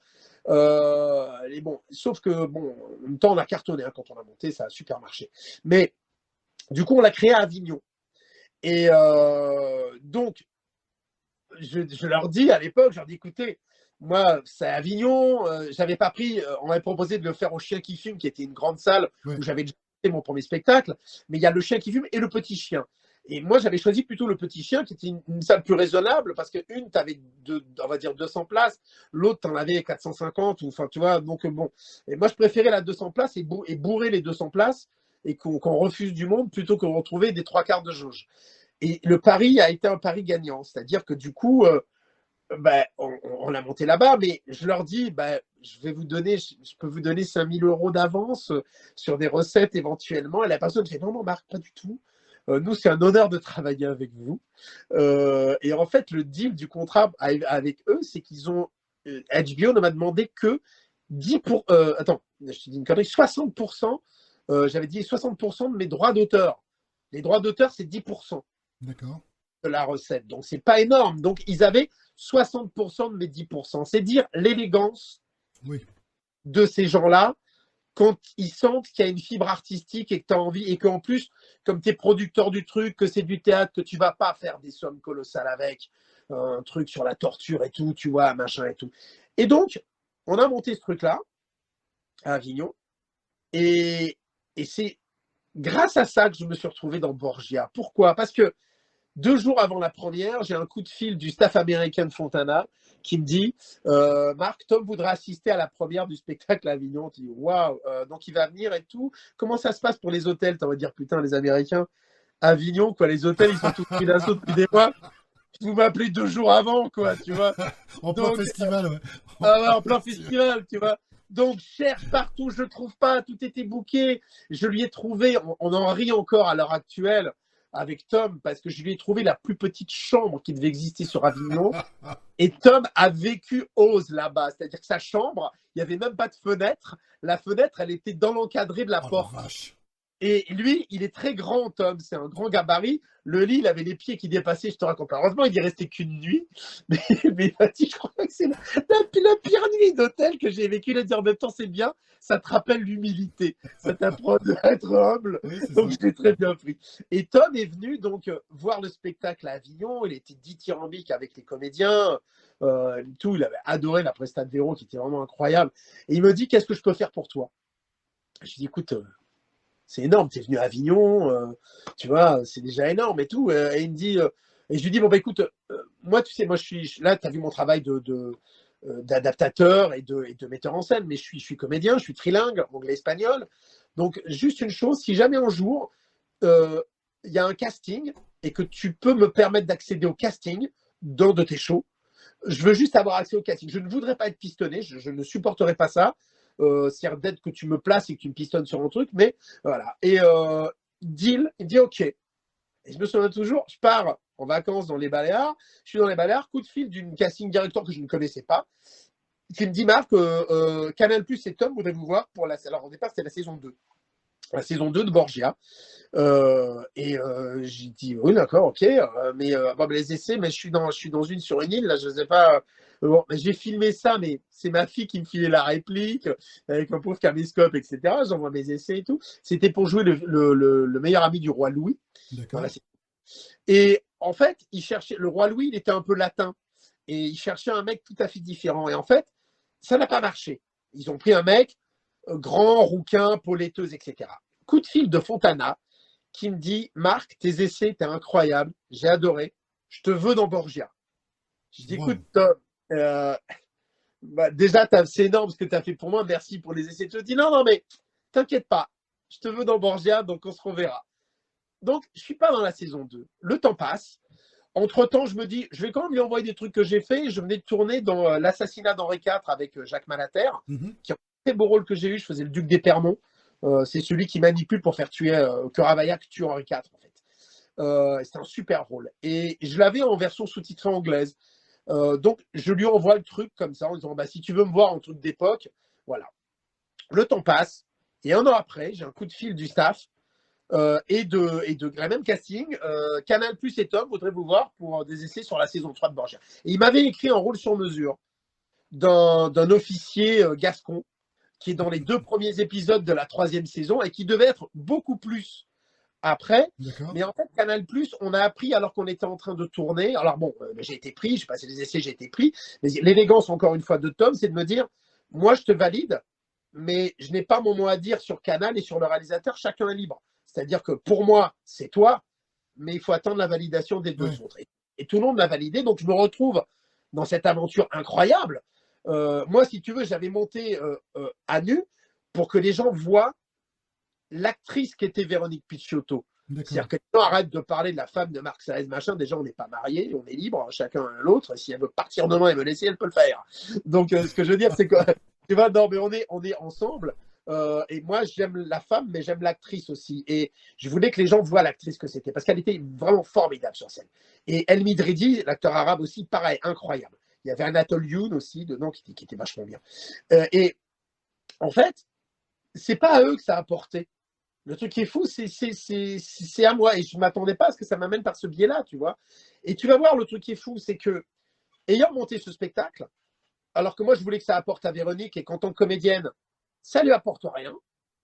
Qu'est-ce qui se passe? C'est qu'un jour, il y a un agent artistique. Parce que quand tu parles de mon actualité, je vais t'amener sur mon deuxième court-métrage que j'ai fait, qui s'appelle Le rôle de ta vie, et qui a à ce jour 151 récompenses à travers le monde, Wow. et 131 prix d'interprétation pour Véronique en tant que meilleure actrice. Elle a été meilleure actrice de l'année au Gold Movie Awards de Londres. Elle a des prix partout, et franchement, c'est mérité. Mais pourquoi ce court-métrage est né? Je ne devais pas l'écrire, c'est un truc, je resitue, on était en 2014. 2014, c'est quand on a fait le spectacle à nu. Un jour vient un gros agent artistique de la place de Paris. On était 2 ans avant MeToo et le scandale de l'affaire Weinstein. Il y a un agent qui vient, gros agent de la place de Paris, qui trouve Véronique formidable, qui lui donne rendez-vous le lendemain à son agence. Donc elle cherche un agent, c'est un gros agent, elle est contente, elle va le voir. En parallèle, j'ai une comédienne de son agence qui m'appelle pour me dire: tu peux me mettre des places pour le spectacle? Mon agent, donc qui était ce mec-là, m'a dit qu'il fallait que je voie absolument Véronique sur scène, c'est ça une actrice. Ok. Donc je me dis, c'est tout bon pour elle. Tu vois, il va la prendre dans l'agence. Elle revient. Et elle me dit: écoute, c'est bizarre. Je dis: bah quoi, ça n'a pas marché? Il dit: non, c'est pas. Il a commencé à me dire: oui, à votre âge, il faut en faire plus que les autres. Filmez-moi autre chose que ce que j'ai vu de vous jusqu'à présent, même amateur. Hein. Est-ce que vous avez vu Nymphomaniac? Et je lui dis: putain, Véro, t'as vu Nymphomaniac? C'est entendu le mec ou quoi? Enfin, moi j'ai vu le film. Pas Nymphomaniac, non, c'était Antéchrist, pardon, c'est le film d'avant, c'était Antéchrist. Vous avez vu Antéchrist? Donc je lui dis: bah moi j'ai vu Antéchrist, on va le regarder ensemble. On le regarde ensemble, il me dit: mais il est cinglé quoi. Il veut quoi que je me mette en crucifix dans la. donc le mec il s'attendait certainement à ce qu'elle se fasse une sex tape et tout, tu vois, un truc comme ça. Et moi, ça, j'ai tellement eu de témoignages de camarades, de comédiens qui ont subi beaucoup d'homos, qui ont subi du harcèlement, beaucoup de femmes, beaucoup de trucs. Il y avait, tu vois, on était, encore une fois, je te resitue, 2 ans avant l'affaire Weinstein. bien sûr. Et le mec, quand il a fait ça, de rage, Véronique est partie dormir, moi je suis monté dans mon bureau, j'ai écrit cette histoire, l'histoire du rôle de ta vie, dans la nuit. Et le lendemain, elle avait ça sur la table. Elle me dit: qu'est-ce que c'est? Je dis: voilà, on va tourner ça. Elle lit le truc. C'est l'histoire d'une nana qui va se venger, qui va séquestrer on ne sait pas s'il est producteur, agent artistique, dans un squat et qui va lui faire la misère, quoi. Tu auras le droit d'avoir les liens, je te les enverrai. Voilà. Il est privilégié, hein, vous avez vu, hein, je ne vous l'envoie pas à vous parce que le film il est encore en compétition et qu'on ne peut pas diffuser le lien. Lui, il l'aura. Merci beaucoup. Et si tu veux, moi je me suis dit: on va filmer ça, tu vas lui amener, tu vas y aller au bureau et on va pas mettre de jaquette. Et il va se prendre dans la gueule le gros porc qu'il est. Et en fait, à l'époque, elle a eu peur. Mon chef-op, qui était le chef-op de mon premier court-métrage, il a eu peur. En me disant: oh non, t'as pas un autre thème. Je dis: mais putain, c'est super important. Moi, en tant que mec, en plus, j'ai envie de parler de ça. Et ça me rendait fou que, écoute, le mec, il voulait la voir nue. Dans mon premier court-métrage, il y a une scène un peu de sensualité. S'il voulait la voir nue, il la voyait. Je lui dis: Véronique, la nudité, le corps, etc. La nudité, elle n'est pas là. Elle est plutôt dans la tête que dans l'apparence. S'il voulait la voir nue sur scène, alors que c'était pas la thématique dans un nu, et que les deux comédiens sont à nu, mais je te jure que quand tu voyais la pièce, tu te prenais un coup de poing dans le bide, et que, ok, quand tu vois un corps nu, tu le vois pendant allez, 30 secondes, tu dis: ah, il est beau, elle est belle, machin, mais tu passes à autre chose quand tu es dans une histoire et quand tu n'es pas un obsédé sexuel. Quoi, bien sûr. Le mec, s'il n'était pas passé à autre chose, c'est que le mec, il était tordu, quoi. Donc, on fait pas le truc, l'affaire Weinstein éclate, que ce soit Véronique ou mon chef-op, je leur dis: putain, vous voyez, fallait le faire, on était en plein dedans. Ouais, le timing était bon. Ouais. Et donc, le temps passe. J'ai écrit d'autres projets, j'ai écrit des choses de doublage, je fais plein de choses. J'ai écrit des trucs avec Ajar, on essaie de faire avancer notre projet commun qu'on a avec Alex, qui met du temps à se faire, etc. Et Véronique me dit: tu veux pas me refaire un montage de ma bande démo et tout, comme ça je vais relancer les trucs. Je lui dis non. Il dit: oh mais non, t'es pas sympa. Je lui dis: bah non. Je lui dis, on va tourner ça.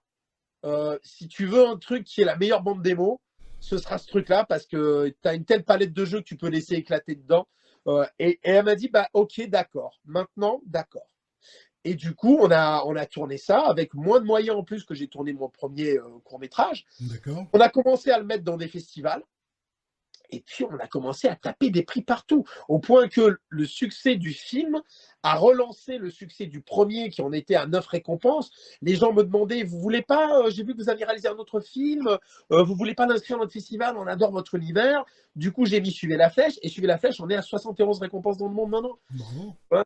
Donc, mais pour te dire qu'il faut faire les choses, il y a des gens qui sont artistes, qui sont créateurs. On a des moyens à l'heure actuelle, alors que soit grâce à YouTube, grâce à d'autres choses. Après, il faut savoir ce qu'on fait, il faut savoir pourquoi on le fait, Ouais. pour quel support et pour quelle audience, quelle écoute on le fait, quel spectateur on le fait.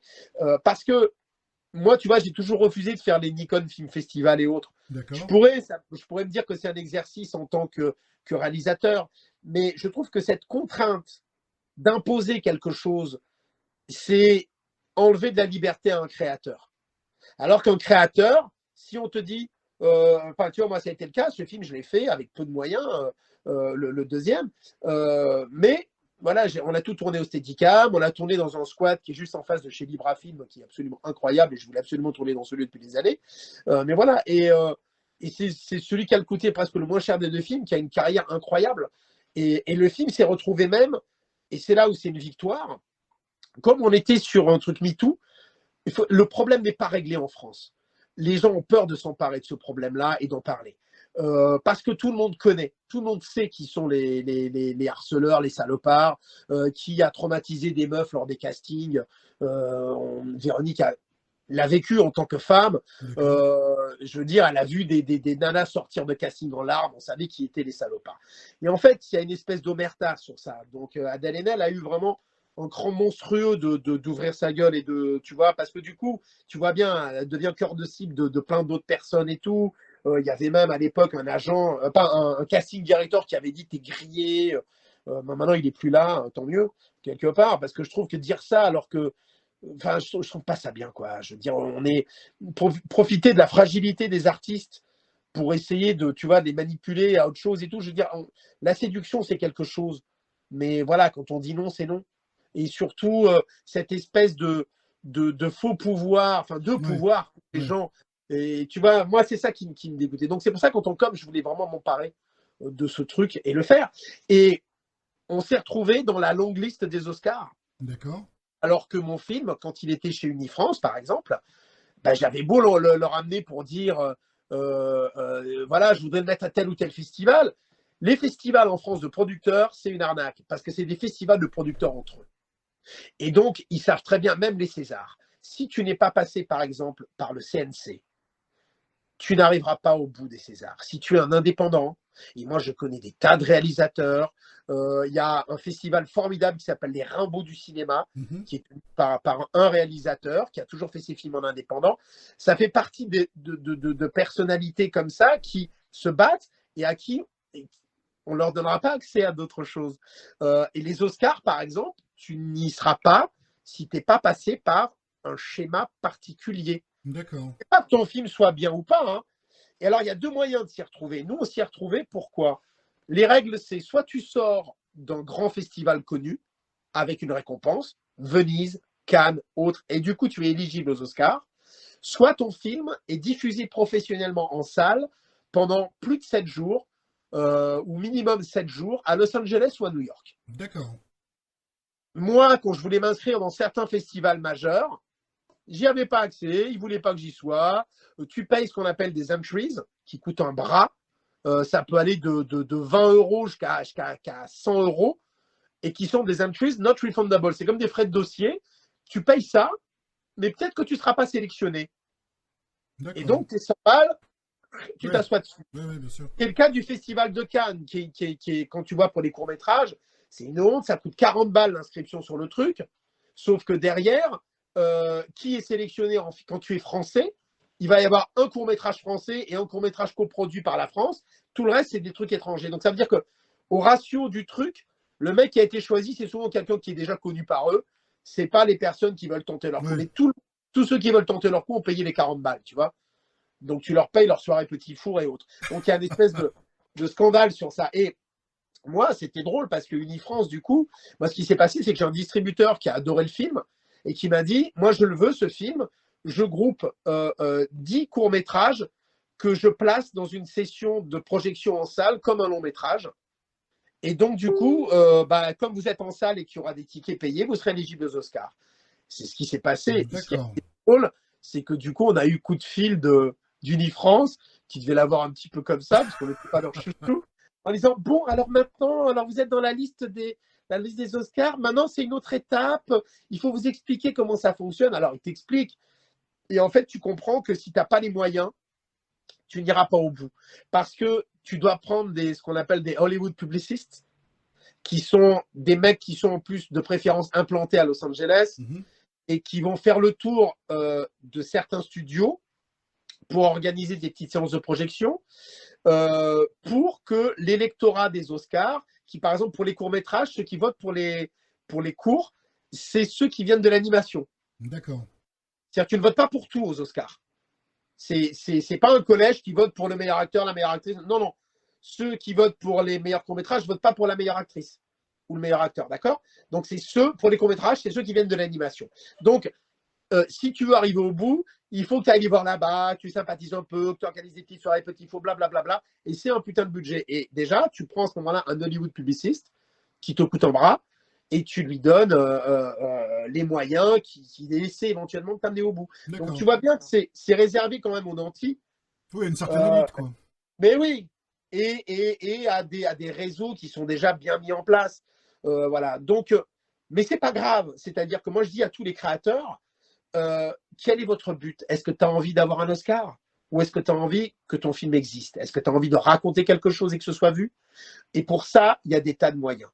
Et de toute façon, ton film peut avoir un écho. Et moi, je préfère avoir à l'heure actuelle, plutôt qu'un Oscar, 151 récompenses dans des pays. On a eu ça en Himalaya, Italie, dans des pays différents, tu vois, en Inde, où les droits de la femme, où les endroits, tu vois, tu te dis. Ouais, c'est un peu limite, ouais. C'est un peu limite.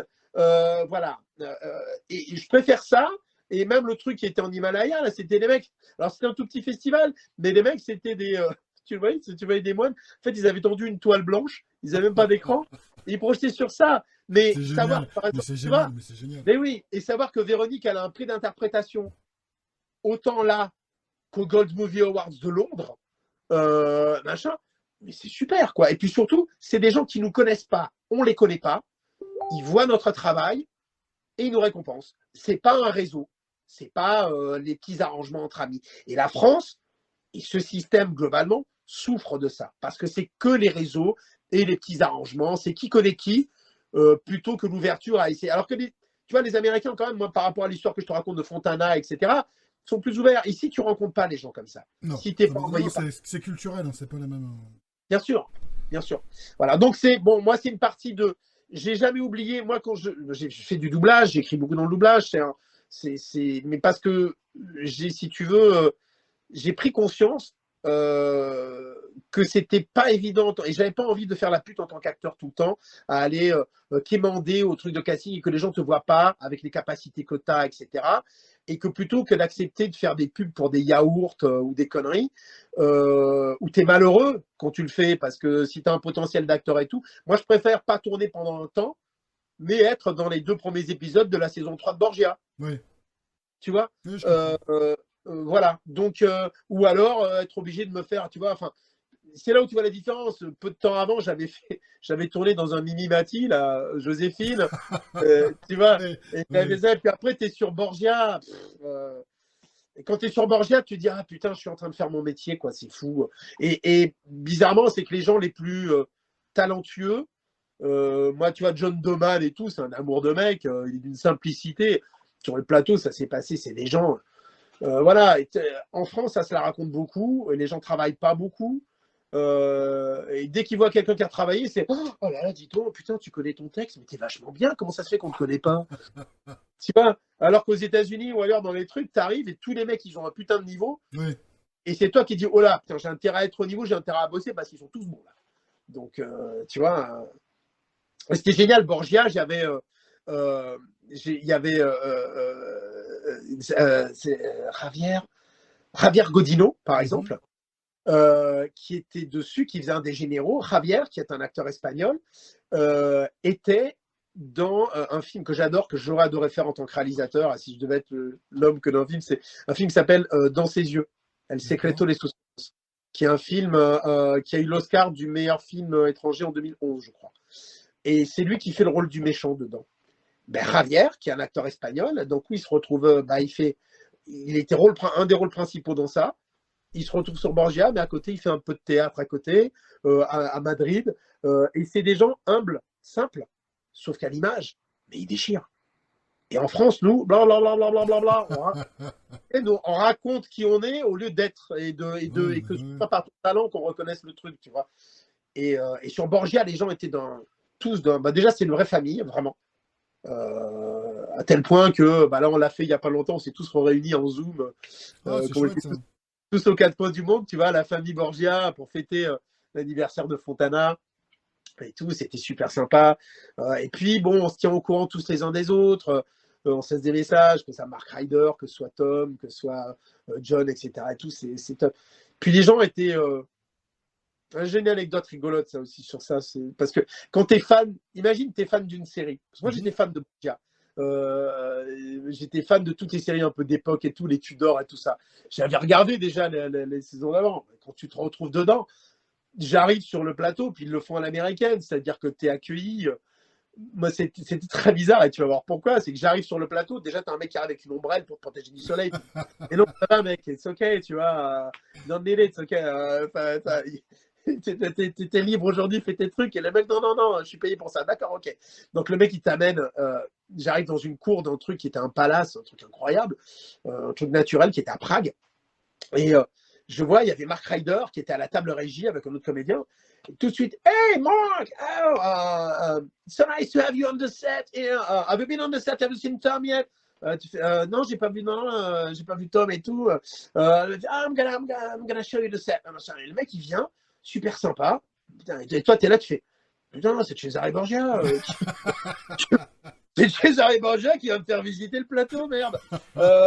Tu vois, et tu arrives, et puis tu montes tes étages, et les gens, ils sont là. Oh, Mark, it's so great to have you here on the show. Et tout le monde est adorable avec moi. Et j'avais l'impression que j'étais Dieu, quoi, d'un coup.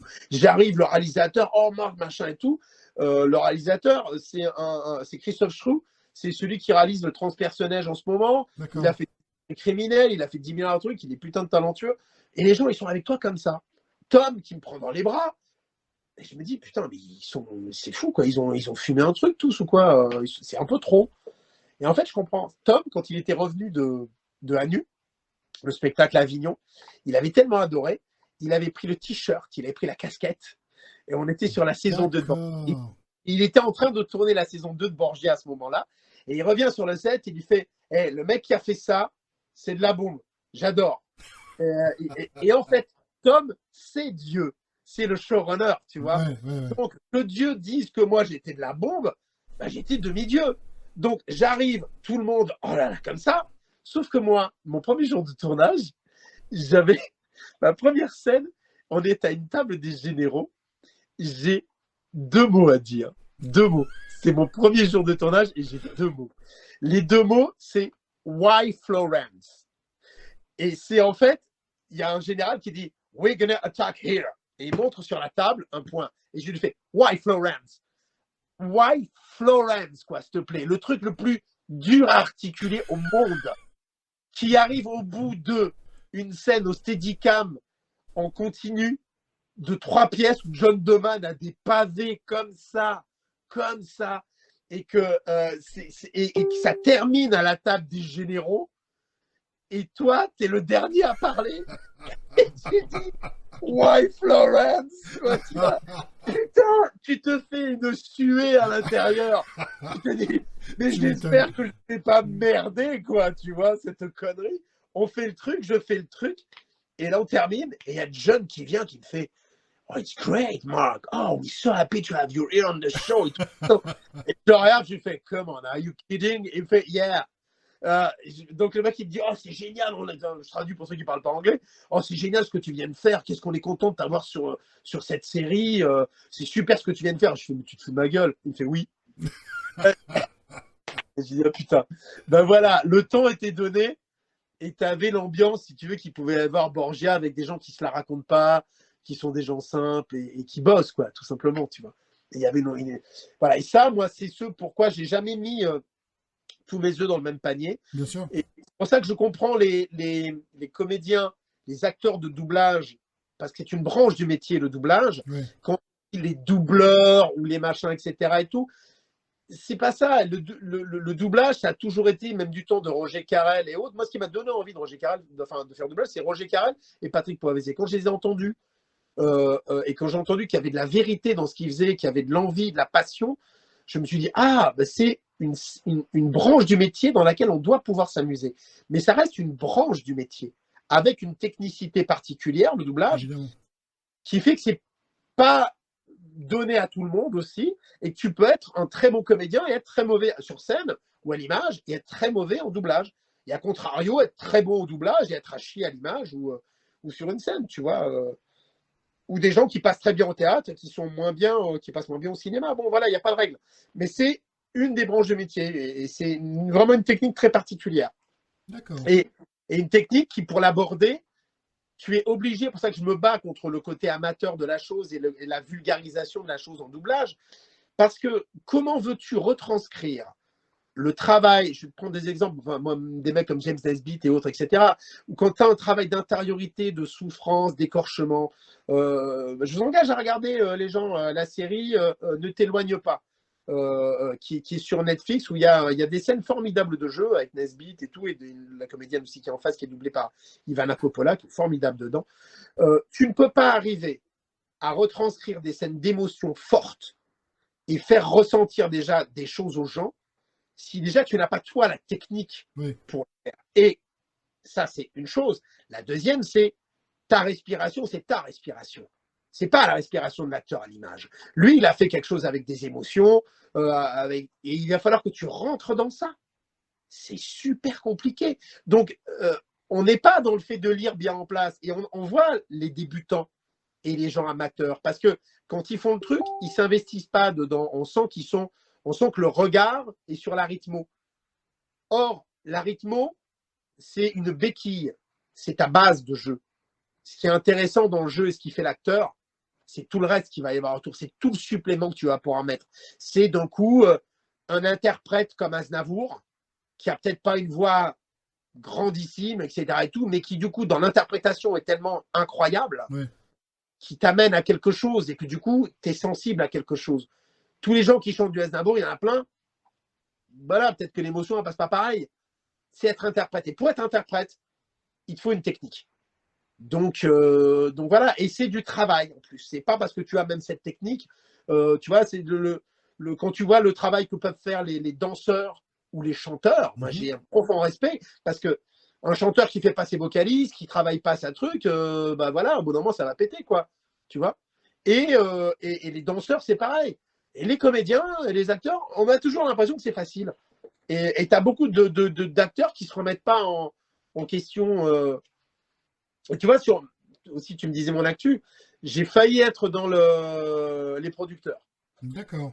Le rôle principal, Michalik, à un moment donné, quand j'ai eu passé le truc, moi j'adore les comédies musicales, je sais chanter, j'adore chanter, mais je ne me suis jamais revendiqué chanteur parce que j'aime trop les chanteurs et les chanteuses qui ont des voix et que c'est une technique. Et puis moi, voilà. Et bon, j'étais content. J'ai passé 3 étapes.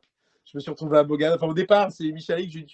Tu me verrais sur le truc. Il me dit, voilà, pourquoi pas, envoie à la prod. Donc, j'envoie à la prod une maquette. J'avais fait une maquette sur la symphonie. J'envoie comme ça. Et puis, il me rappelle en me disant, bah, c'est bon, on voudrait vous voir. On voudrait voir un essai filmé. Donc, ils m'ont fait faire un essai filmé avec la partoche, la partie qu'il y avait à chanter, la partie jeu. Je leur envoie cette partie-là et j'ai été encore sélectionné. pour aller à Mogador, faire les essais devant eux. Ça s'est très bien passé. Je sais que je suis meilleur en jeu qu'en chant. Donc je pense que c'est pour avoir discuté après avec Michalik, ils m'ont dit c'est peut-être ta technique vocale qui a fait défaut. Mais j'étais tellement heureux d'être arrivé, si tu veux, à ces étapes-là. Mais pareil, je suis extrêmement conscient.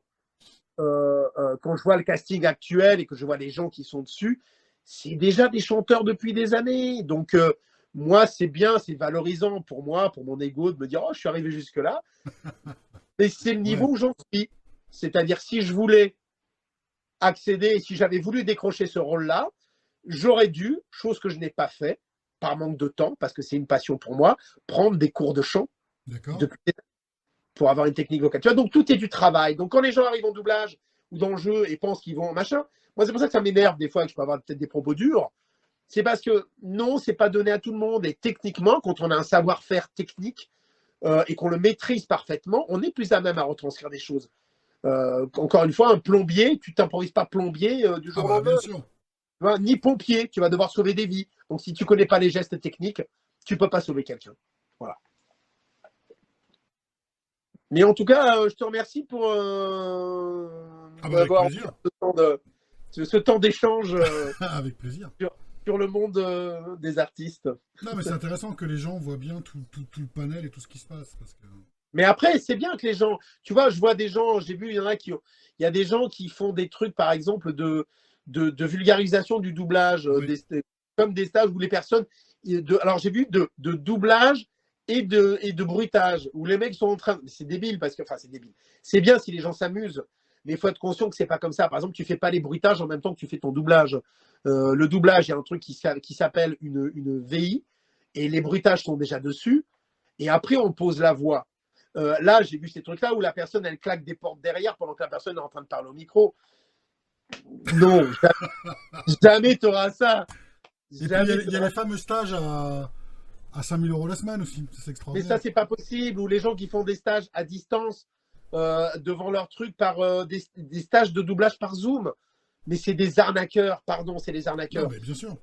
Tu vois, nous, on a fait des stages pendant des années avec la compagnie des Séraphins. Là, on a un peu levé le pied depuis quelques temps. Parce que aussi, moi, je me rends compte que tu peux pas non plus mettre sur le marché. Moi, c'est malhonnête de dire aux gens qui vont travailler énormément derrière, etc. Et tout. Nous, par exemple, il y a déjà les gens du métier qui sont dans le métier qui travaillent depuis des années, qu'il faut faire travailler aussi, parce qu'ils sont bons, ils sont là, et puis voilà.